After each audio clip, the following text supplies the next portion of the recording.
Hello, everybody. Welcome back to English Champion. Summer is coming to a close, and most years on this channel, I do a little summer review of some of the things I've been reading, as well as just some of the things that have been taking up my time this summer and things I've noticed and places I'm traveling around to. And so I'll share a few of those with you here today.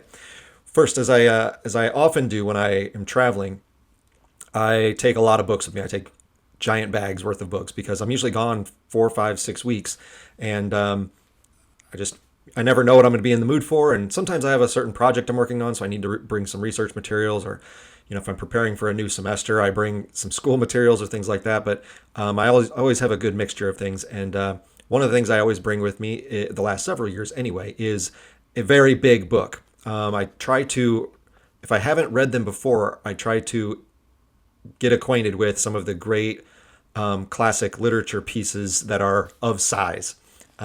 Some I've read before, some I haven't read before. And in previous years, I've done a number of challenging books. This year, I took on one of the most famous books of all that I hadn't actually read before. I'd read pieces of it before, but not the full book.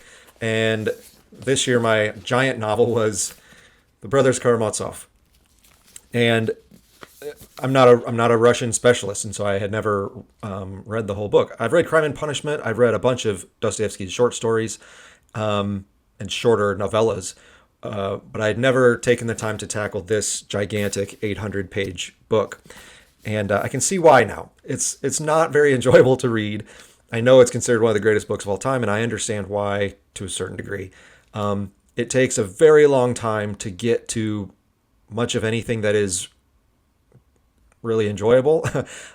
Probably a third of the way into the book it's just not fun to read. By the time you get to a third of the way to halfway through, some of the deeper philosophical arguments start coming out, particularly religious arguments, and those do get more interesting.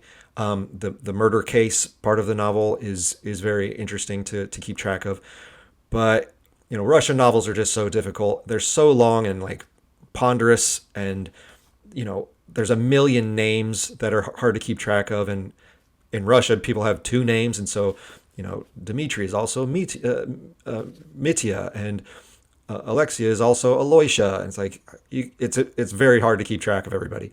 And so while I'm glad I've read it, it is not one that I plan on revisiting anytime soon. There are many books where I finish it, I'm like, oh, I can't wait to, in 2 years, I'm going to come back to this book. Or I'll see a book on a shelf I haven't read in 10 years. And I'm like, oh yeah, I need to take another look at that. This one, I probably won't. It's just so big and dense. And again, it's just not very entertaining from a plot standpoint, or even the characters are interesting, but it just takes so long for them to do anything that it's kind of tedious to track. And so, no disrespect to Dostoevsky, he's considered a genius and a truly great artist in literary history. But yeah, I won't be reading Brothers Karamazov again for a very long time. In addition to big books, I also take along some smaller books. And one of those small books I'm going to be doing a mini course on here shortly, because it's one of the most entertaining novels. And it's super funny. It has biting social satire, and it's just it's excellently paced. It's got funny characters. It's just a very good book.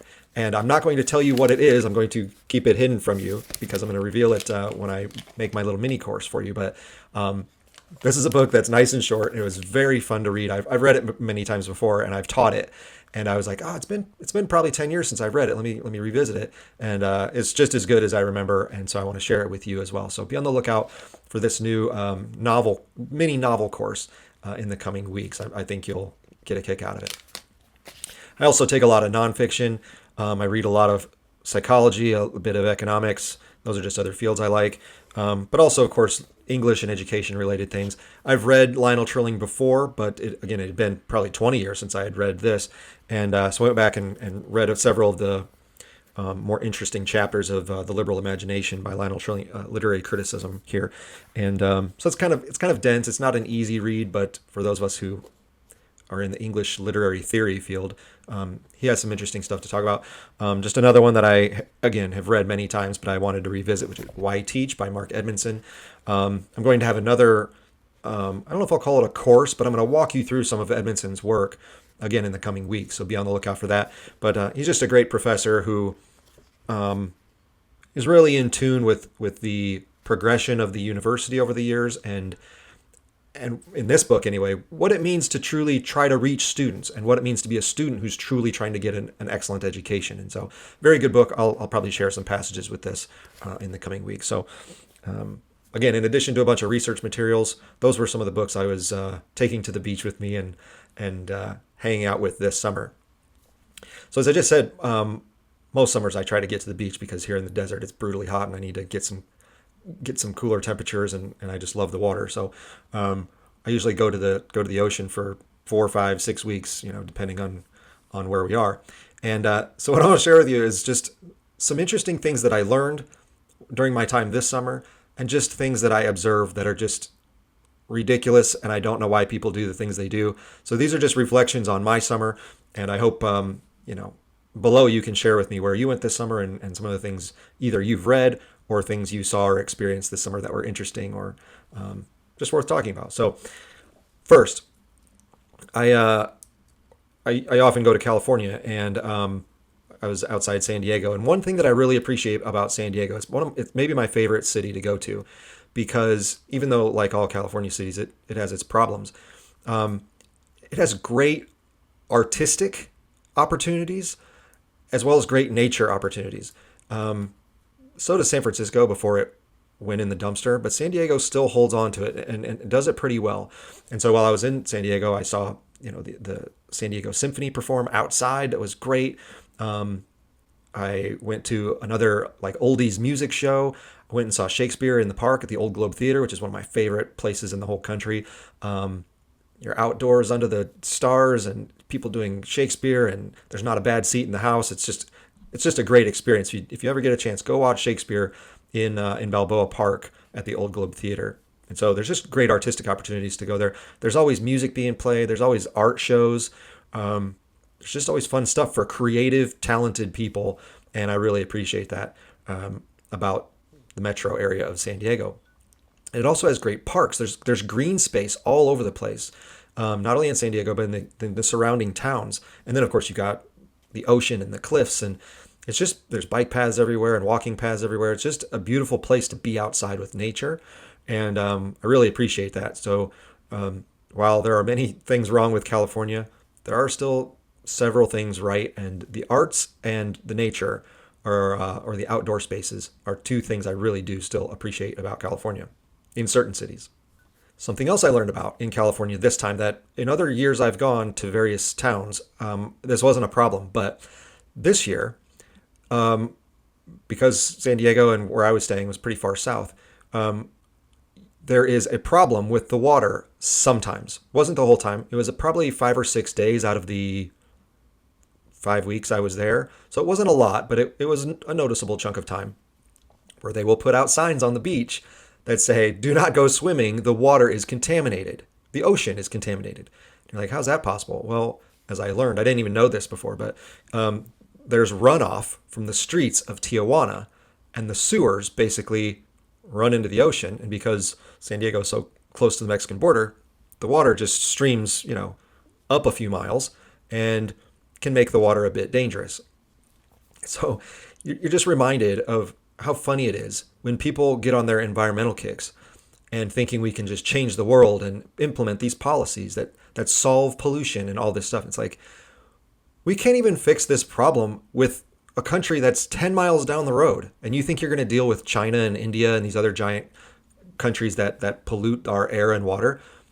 I mean, it's crazy. And I was reading an article about it while I was there in the newspaper. And it was talking about how, this has been a decades-long problem. And like, decades long.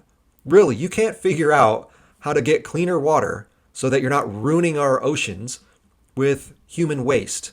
That, like, you can't figure that out. So when people rely on government and that we need to have these environmental, regulations and stuff, it's like, yeah, okay, but you think you can fix it? Again, we can't even fix this problem that's been going on for decades with a city in another country 15 miles down the street from us.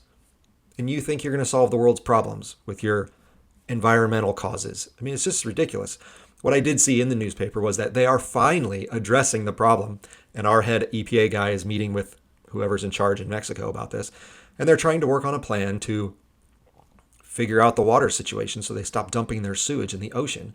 But again, yeah, about time. This has been a problem, as I was reading, for decades. And so I don't really go in the water there. It's just too cold. Pacific water, even in this height of the summer, is freezing. And so I don't really go swimming. But it's so interesting how I would be pretty ticked off if I was a family with kids who came to the ocean for our big summer vacation and we couldn't even get in the water because it's contaminated with poop.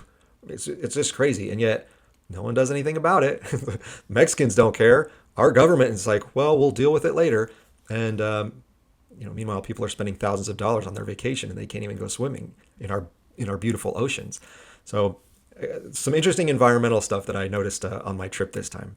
What's funny, speaking of contaminated water, is one, how many people still go in it. They don't care. They're like, whatever, I'm still going to go play in the ocean. They don't think it's going to be that big of a problem.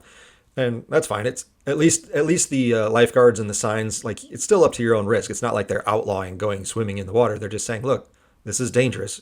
We advise you not to do this. And so I'm glad that they still let people make their own choices. However, what's so funny is how often I would see teenagers, and not always teenagers, there were some adults too, as I'll share with you, who are out frolicking in the water and filming themselves for their whatever, TikTok or Instagram or whatever stupid things young people are on. And that's what's so funny is people watching that on TikTok or on Instagram or wherever you're watching your little videos don't realize, oh, that cute girl in a bikini that's frolicking in the water in the sunshine of Southern California. Yeah, she's swimming around in poo water. That's what she's doing. Okay, that's how desperate that girl, it was almost always girls, that's how desperate she is for you to like her. She'll swim around in sewage water and pretend that she's having fun, even though it's freezing cold, and she looks ridiculous out filming herself, like pretending to dance in the water. Like, that's how desperate for attention our young people are. They want to film themselves frolicking around in contaminated sewage water. So think about that next time you see Instagram videos and people on the beach. Yeah, some of them might be disgusting and you don't even know it. But I just sit there thinking, like, where are your parents? Where's your dad who says, stop doing that? That's disgusting. First of all, you look stupid filming yourself. Secondly, you're swimming in poo water. Get out of there. Stop degrading yourself like that so that you can post a video on TikTok. It's ridiculous. So I just, like, that's the self-esteem of our kids today, is they're in such need for some sort of attention that they'll go swimming around in sewage water and pretend that they're having fun. It's nuts. The pretend part of this was made most clear because with kids, you're like, okay, they're singing along to a song that they have in their head, I guess. I don't know what they're doing. But there are some people like taking their pretend very seriously. I saw this lady, I don't know what she was doing, filming for a dating profile. I don't know what this was because it was way too intense for what you should be doing out there. But she changed outfits like 4 times. She was a middle-aged woman and was like in all these poses and pretending like she was looking off into the distance, and her hair, like she had to get her hair flowing just right. And it was just, I'm sitting there on the beach with my books and I'm looking up and watching this person. What are you doing? This is such a waste of time. And I think it was her daughter or some younger person. And there was also what looked like her child, and I don't know, 2 years old or something. And then she was filming herself too. And she would like dance in the water in a certain way and then like hold her kid in a way to get the angle just right, and would like hold his hand, and they would sort of jump in the water in a pretend sort of way. And it was so funny. It was a very like Baudrillard simulacra moment where you're like, okay, playing in the water in the beautiful ocean and sunshine, that's a real thing. That's something real that people do. But what you're doing is you're pretending to play in the ocean so that you could film it and then post it so that other people can think that's you playing in the ocean, when it's not. You're just performing the activity of playing in the ocean and frolicking around and splashing. Like, you weren't really doing that, because if you were really doing that, you wouldn't need to film it. You would just be having fun. But no, you were pretending to have fun so that it looked like you were having fun on camera to show other people that it looked like you were having fun when really you were just performing it. It's so weird. I don't understand what makes people do this. And I just sat there watching these people going, you're putting so much effort into pretending to have fun when you could just put the camera down, enjoy your family, play around in the water, play games in the sand, and actually have fun. No, instead of real fun, you're just pretending to have fun so you could film it to show other people what you think fun looks like. It's the weirdest like glimpse into the matrix that I saw this summer, and then we wonder why the culture's in the state it's in. Nothing's real. It's all phony. It's just so strange. Along with this, like filming each other constantly, something I noticed I never really paid attention to before. Maybe I am just drawing on too small a sample size, but I noticed that young people almost never take pictures of the scenery. Like we're on the beach at sunset and there's cliffs in the distance and we're by historic landmarks and all sorts of cool stuff to observe and like beautiful flowers and plants and nature and all that stuff. Like there's pretty things to look at and capture if you want. And yet you never see a young person holding their iPhone up to a sunset or to, again, a beautiful landmark, a historical landmark or a beautiful piece of nature. What they're constantly filming is themselves. They might be in front of the sunset or something, or again on the beach, but it always includes them or their friends. It's always people in the photograph, which I thought was so interesting. And again, my wife and I take selfies if we're someplace cool and we want to get something in the background. That's, we do that too, but it's to like commemorate where we were, but we also then take tons of photos outwardly to capture the beauty of what we're seeing with our eyes. We want to capture it, permanently on our camera. They don't do that. Everything they capture is about them. And again, yes, sometimes it's something beautiful or interesting nearby, but a lot of times it was just you sitting there and it's, all these stupid faces that you're making. Like, again, pretending that that's how people look in a picture. Like, how about just take a picture? Just smile and, commemorate the occasion. That's all you got to do. But no, everything is a performance. Everything has to be posed just right and your hair is right. It's so weird. And again, there's beauty all around you, and yet you're focusing on yourself. All your pictures are of you. So strange. I heard we were riding the bus to another place, and I heard this older lady. She was making a joke about something, and she's like, well, she turned to her husband, who's also an older guy. I was like, oh, well, should we commemorate the occasion with a selfie? And so they did. And I was like, yeah, that's what you should do. You commemorate, or you catalog an event. And if yourself is in it, that's fine, but you're doing it for the memory of where you were at that time. There's not a performance about it. It's just like, I was here, smile, click, done. And for young people, though, that's not enough. It has to include not only yourself, but you have to be performing something. You have to look like you're acting like a model or acting like you think models would act. I don't know what it is. It's just so strange. But that's something I noticed with the technology and like the constant selfies and the constant cameras out and filming yourself doing ridiculous things. It's so strange. And I have a hard time getting used to it. And it seemed like there was a lot of it going on the beach I was at. Speaking of being on the beach, this has been going on for several years now since this fashion trend has come about. But the number of thongs out in the world are too many. Okay, I don't know why people think this is a good look for them, young ladies and older ladies. Like for some reason, that seems to be the only swimming suits that get made now. I guess I don't know, because that's all you see up and down the Southern California beaches for the last several years that I go out there. That's all you see. And my wife and I just look at each other like, what are people doing? You could say, well, best case scenario here, to be as generous as possible. Like, okay, if you're really attractive, you're in good shape, you have a nice body because you're physically fit. And it's like, okay, that's still too immodest for me and my wife. We're just like, cover yourself up. But there are the number of people out there who are not attractive, who are not in good shape, who wear these types of bathing suits, is astounding. Like, who let you out of the house thinking that was a good idea? I understand you're trying to avoid the tan lines and stuff, but it's not a good look for you. You aren't doing yourself any favors by having that much skin out in that area. So let's not do that. Let's get back to wearing normal bathing suits. That would be nice. Let's protect all of our eyes a little bit more. And I'm no prude. Like, wear whatever you want, but just realize you don't look great. So let's have a little more modesty. That would be nice.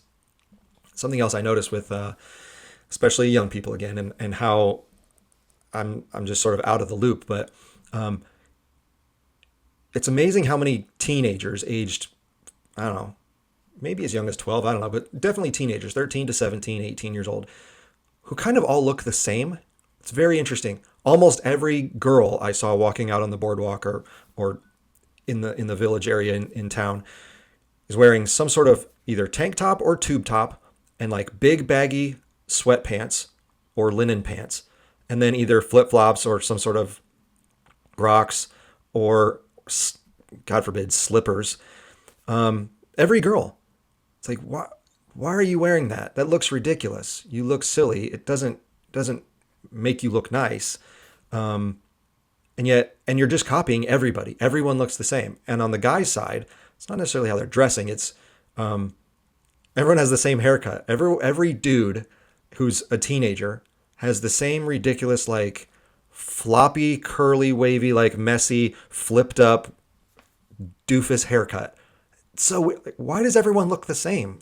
I've never really noticed that before, and I'm not really around teenagers that often. At the college level, that stuff kind of gets weeded out a little bit. But yeah, among high school kids, I can tell everyone just looks the same.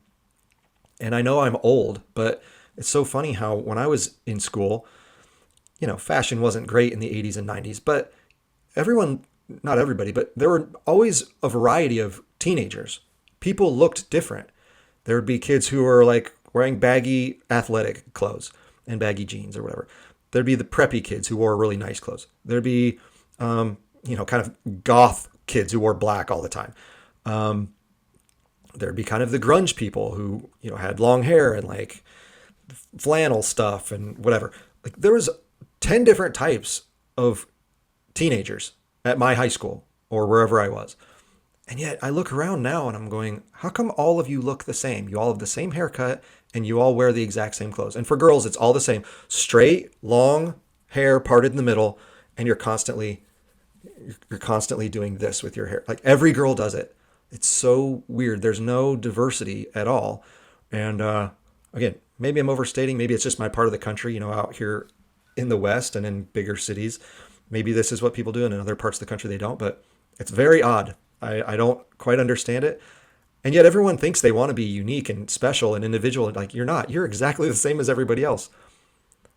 Try something else. Be different in some way. You don't have to be weird, but just have your own personality. Be interesting. You're a copy of everyone else. I don't know. It's just weird. And again, I'm old. Maybe that's the thing to do nowadays is just copy everyone. I don't know. Something else strange I notice whenever I'm traveling around is in the part of town I was in the main little strip, the main little village, there were 2 chain restaurants. Actually 3. And one was a Chipotle, one was a Panera. I forgot about the Panera, that was there too. And one was a Starbucks. And it's shocking how many people you're walking down the street every single morning or out at the beach every morning, and you see people holding Starbucks cups. Or you see people standing outside in line at Chipotle. It's like, you people come from all over the country and all over the world. I'll talk about world tourists here in a second. You come to a unique, fun, cool place, and you spend your money going to Starbucks? Or spend your money going to get the same Chipotle burrito you can get in any city in America? What? It's so weird. Because when I go to new places, like I don't buy anything from any chain restaurant. I never go to those places because I have those here at my house. So if I want something, I can run to Chipotle anytime I want. When I go to new places, I want to try new stuff. I like to try their local things. Give me a restaurant that I've never been to before. I want to try that place. And in this town, there's tons of little coffee shops and bakeries and little cafes and stuff. And one thing, my wife likes coffee. She likes just straight black coffee. She doesn't like all the crazy, $12 Frappuccino nonsense. Like, she just wants black coffee. And so she likes trying the different types of roasts that the places they grind their own beans. And, she just likes trying the different flavors. And so that's where we kind of search out is the local coffee shops where they have their own beans and it's something unique. And she usually buys a bag of it and we try to support those local businesses. And yet you'll see everyone walking around with Starbucks in their hand. Like, I know the point of that is that there's a consistency that if you get Starbucks here, it's going to taste the same as where you bought it from 2,000 miles away in your hometown. I get it. You like the consistency. But, you're in a fun place with lots of cool, interesting options. Try something different. It's why I would go in Southern California, the home of good tacos and burritos, why I would go to a chain restaurant like Chipotle. And I love Chipotle. I mean, I go there about every week or so, but I'm in a new town. I want to try their tacos and burritos. I don't need Chipotle's. So weird. So when you're traveling, embrace the culture, be around interesting places, try new stuff, support the local. I support the local places because I want them to stay in business for when I come back in future years, or that I recommend to my friends. Hey, when you're in this town, you should go check out this little dive coffee shop or this great local burger joint. Like, I want to be able to tell people that. I don't want to tell people go to Panera and spend $20 on half a sandwich and a cup of soup. Like, why would I do that? That's dumb. Go to fun places. It's way better. Your vacation experience is greatly improved when you do that. So, I'm a tourist when I'm in these places, and I live in a tourist city. My city, is a very popular city for certain parts of the year. It's wintertime usually here, whereas in California it's summer. Because we host Super Bowls, we host college football playoffs, we host spring training, we have, auto shows, we have various, artistic productions come through here. Like, we're a big tourist place. And so, I'm used to seeing tourists. And so when I go to these other places, I'm a tourist there. So I get it. And, as someone who lives in a tourist place, I really appreciate when people come to our city, even though it makes our city very crowded and it's annoying for a couple of months and people don't know how to drive and they don't know where they're going. And it's annoying, but like, I appreciate it because in our state anyway, it keeps our taxes low. We bring in so much revenue from tourism that it keeps our property taxes one of the lowest in the country. And our sales tax is a little high, but it's not as high as other places. So that's really nice. So I understand the tourism element of things. And so when I'm in California, there are lots of tourists, and I'm one of them, and I pay for things, and that's fine. But something I noticed this time, as opposed to other years, is how many international tourists there were in the location I was in. That really surprised me. And again, I'm glad for tourism. I'm especially happy for other people to come to our country. I want them to experience all the beautiful and fun things that America has to offer. And again, I want them to spend money here so that our economy keeps humming and maybe it can help reduce our taxes and all that stuff. So I'm always glad for any tourists from other states or even international tourists. All of that being said, again, foreign tourists, I love that you're here. I'm glad you're experiencing America with us. However, please, if you're visiting from another country, make sure you follow what we do here. The number of foreign visitors I saw it sounded like, just from hearing accents, mostly from Europe, like not following the basic things that we do here is a bit alarming because you're just causing confusion for everybody and it's making everything worse. So just pay closer attention. We tend to walk on the right side of the sidewalk here. Don't walk on the left side. You're just in the way of everybody, okay? Or something I would notice, and I don't know if it's a cultural thing or what, because I notice this when I go to Vegas too, any place that's really crowded like that, is people just walk right down the middle of a sidewalk and do not move. They take up the whole sidewalk.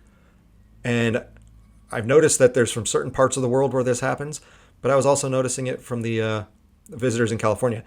I'm just like, do you not know that we here in America, at least generally, we're trying to be polite, where we kind of navigate the sidewalks and try to stay out of people's way, and we don't really want to bump into other people. These folks, they just walk right down the middle. They do not care that you're in the way. They will run over you. It's very strange. And then just the volume of talking, it's just very loud. And I know what's the irony of all this is that we Americans get the reputation, supposedly, of being like rude and loud, the rude, loud Americans who don't know how to be tourists in another country. And if that's a stereotype, okay, I'll accept that. I don't know. I've never been to those other countries where I've seen that happen.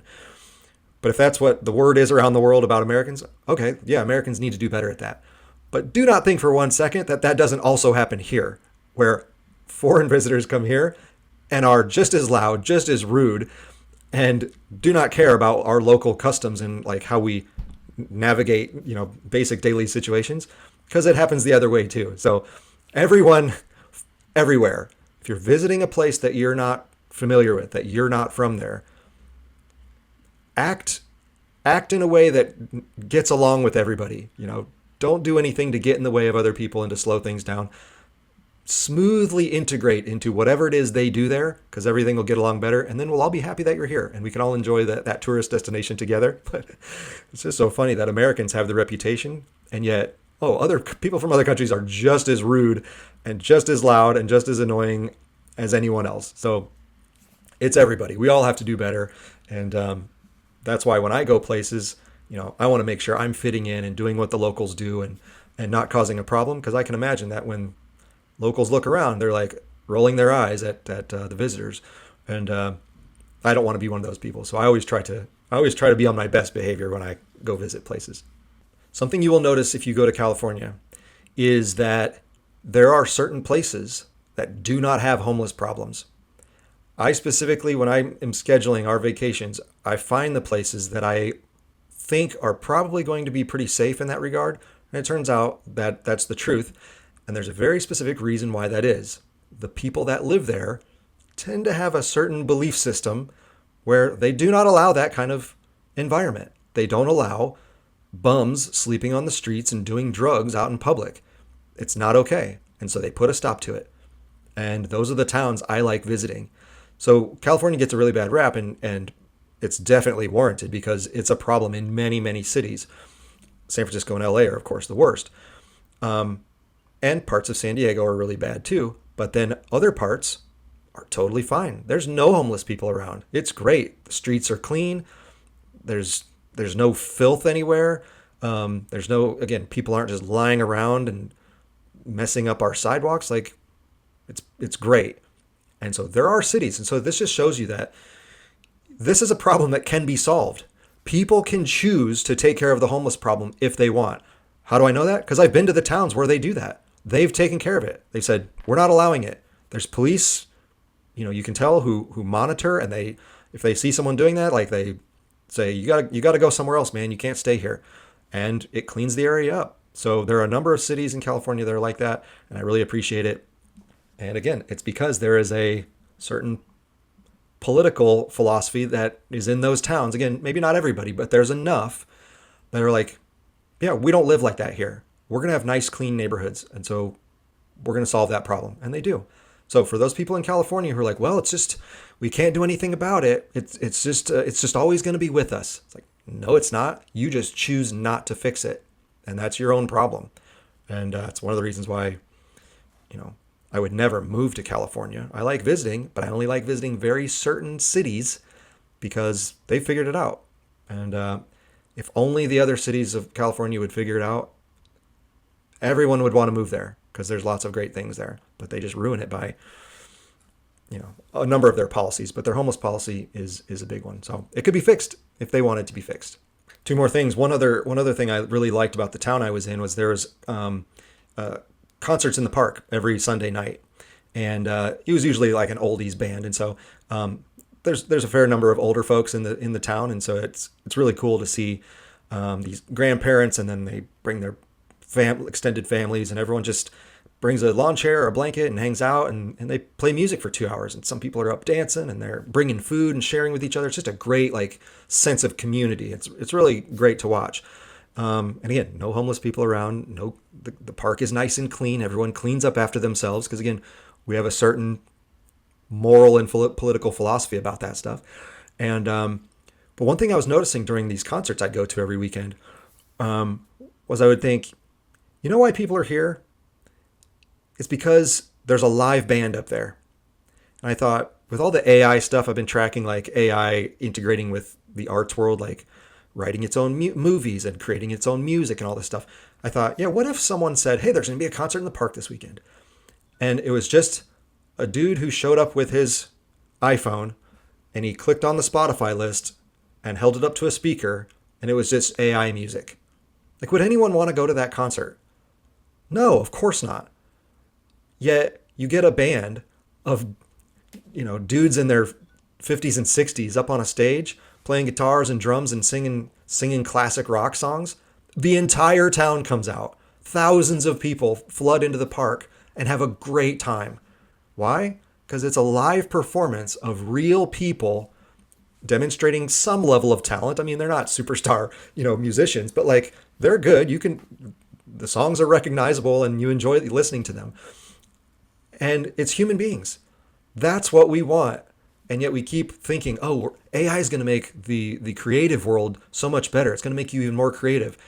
And yet I could witness every Sunday night, thousands of people crammed into a park, loving a whole evening of people playing music that were written by human beings, performed by human beings, enjoyed by human beings.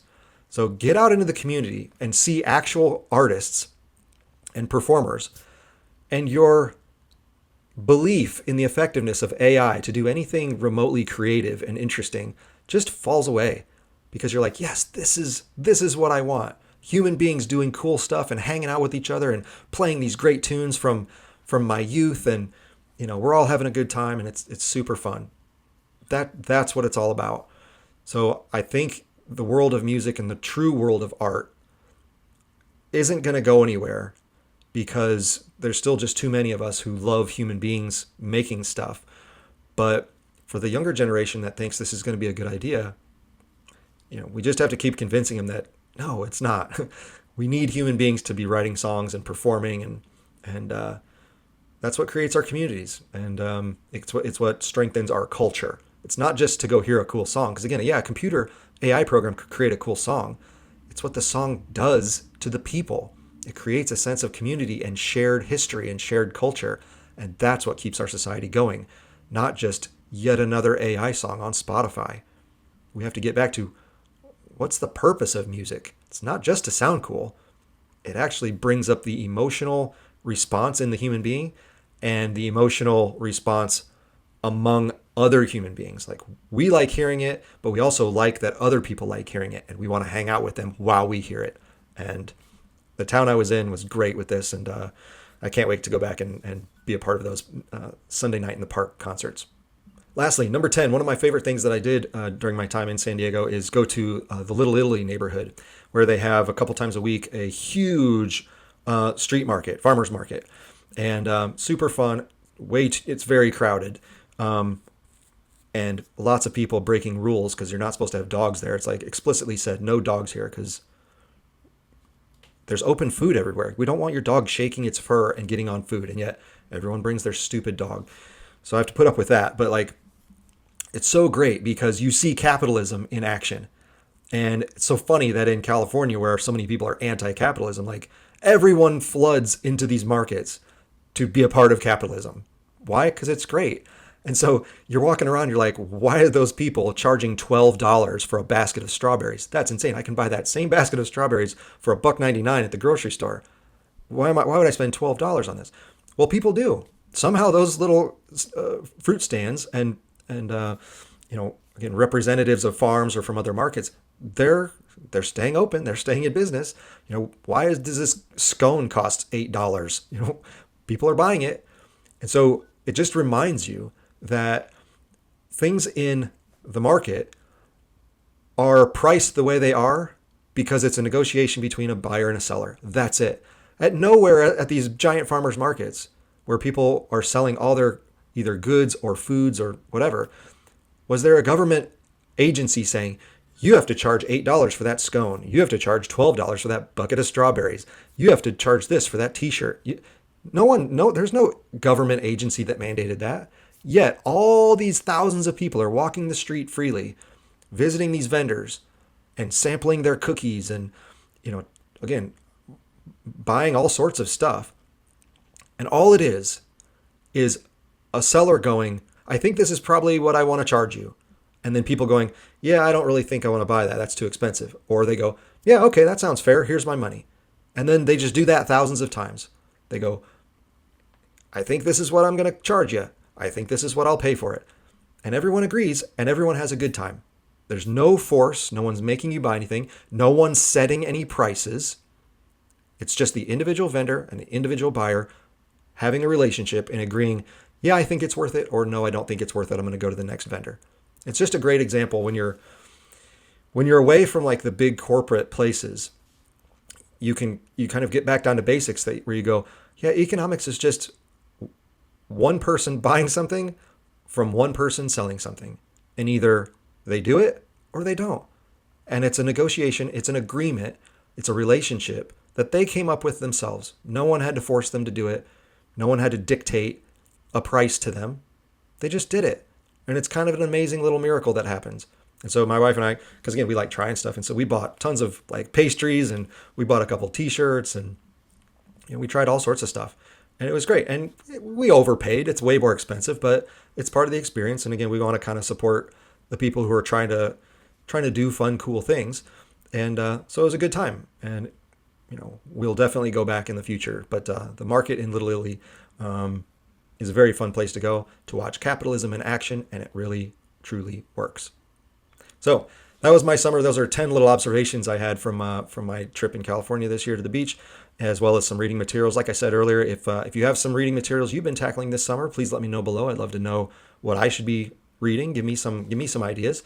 And then if you had any fun summer experiences traveling or visiting new places, I'd love to hear about that too. So please feel free to share in the comments below. Also, as I said a little while ago, I have lots of brand new stuff, including some mini courses and including some podcast episodes where I dive into some really good books that I feel like would be helpful for a lot of people, both teachers, parents, and students. So be on the lookout for that. See you next time.